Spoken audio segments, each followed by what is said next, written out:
Next વાત આવે છે ગેઇન ફાઇનાન્શિયલ ફ્રીડમ. તમારી પાસે જબરજસ્ત નોલેજ છે, તમે ગોલ્ડ મેડાલિસ્ટ છો તમારા ફિલ્ડનું, તમે તમારું કરિયર શરૂ કર્યું કે બિઝનેસ કરવો કે નોકરી કરવી છે, ફ્રી ઓફ કોસ્ટ કરશો? ફ્રી ઓફ કોસ્ટ કરશો? નો, કોઈ નહીં કરે. પછી શું જોઈએ? કરિયર શરૂ કર્યું તો પછી શું વાત આવે? ફાઇનાન્સ, પૈસા, મની જોઈએ કે ના જોઈએ? જો પૈસા જ નથી તો શું કરી શકો?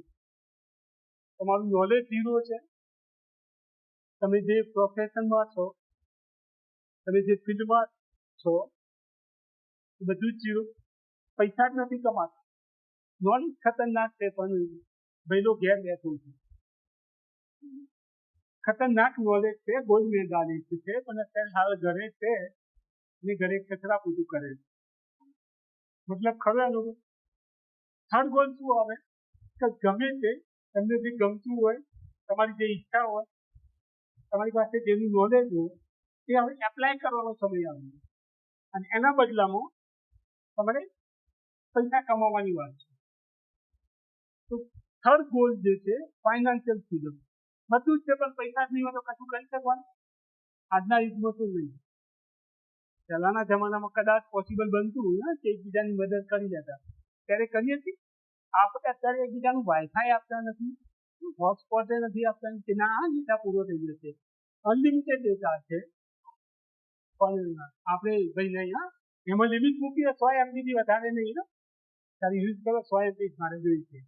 તો આપણે જે ફ્રી ઓફ કોસ્ટ મળે છે ઓલમોસ્ટ, ઇન્ટરનેટ અત્યારે જે છે ફ્રી ઓફ કોસ્ટ છે ઓલમોસ્ટ, એવું કહી શકીએ. પર ડે 1.5 GB અને હવે 2 GB ના પણ પ્લાન છે, 2.5 GB પર ડે. જ્યારે અમે ભણતા એન્જિનિયરિંગ કરતા એ વખતે મહિનાનો 1 GB નો પ્લાન. કેટલો? એટલે એમાં 250 રૂપિયા ચૂકવવાનું. 250 રૂપીઝ પર મંથ, 1 GB નો પ્લાન. એમાં યુટ્યુબ ને તો ખોલાય જ નહીં. અત્યારે એક દિવસનો 1.5 GB જે નોર્મલ પ્લાન છે. તો આપણે એ જો કોઈને 100 MB કે 200 MB આપવા નથી માંગતા, તો પૈસા તો ક્યાંથી આપીએ? થર્ડ ગોલ શું છે? ફાઇનાન્શિયલ ફ્રીડમ હોવી જોઈએ. પૈસા નહીં હોય તો કશું નહીં કરી શકીએ. બરાબર?